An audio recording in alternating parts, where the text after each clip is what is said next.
year kicks off, parents still have a lot of questions, but what they know for sure is that their kids need the best study space possible. Lifestyle expert Jen Munoz joins us with some ways to help parents figure that out. Hey there, Jen.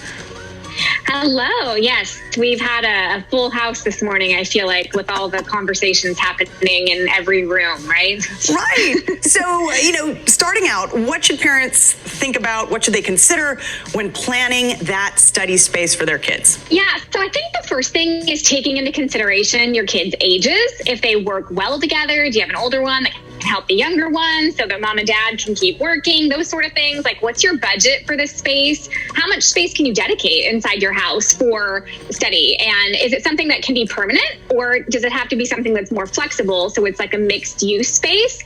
And then obviously you want the kids to feel comfortable in that space, so they want to work from it. So we've got some tips and tricks to help with all of that today. And the desk is so important, right? What have you found that could work best? Yeah, so I think, there's a million different desks out there. And so what we did today was just taking a look at one that is for like very small spaces, which is one that goes up on the wall. It's from Amazon. It mounts to the wall. So literally, like, it's out of the way. Kids can pull it straight down, work from that, fold it back up. If time, space is a very big consideration. And then in addition to that, there's a great expandable table from IKEA that, you can utilize with just 4 people. But if you're doing a group project, or if kids are studying in a pod with some other kids, or you've got all your kids working in the same space, you can expand that table. And then when you're not using it, you can fold it back up, which is a really good option. And you found some really cool ways for us to keep our kids motivated while learning at home, because motivation is such a struggle.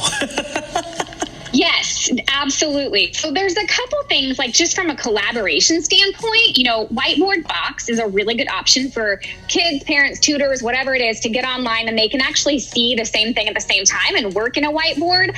And then for that desk, there is an option called Cosmo, which is a little guy who kind of has a mind of his own. He's a little robot that can go on your desk and help you out with different things. And then if kids are looking for that reward system, right, and they maybe get time to spend with Cosmo, or they can use kidsrewards.org, which is a website where you can virtually go in and kind of add all the things that they're working toward and how many stars or butterflies or whatever it is that they need to earn in order to achieve that goal. And lastly, before we go, because we've got just a little time left, you found some ways for students to personalize their space, right?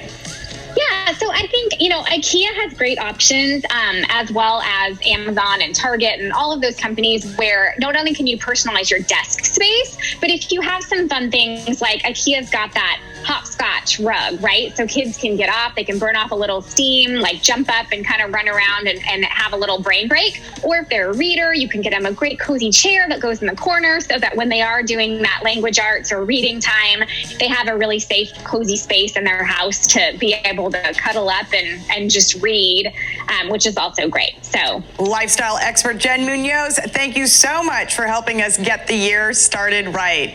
Thank you again, and stay safe out there.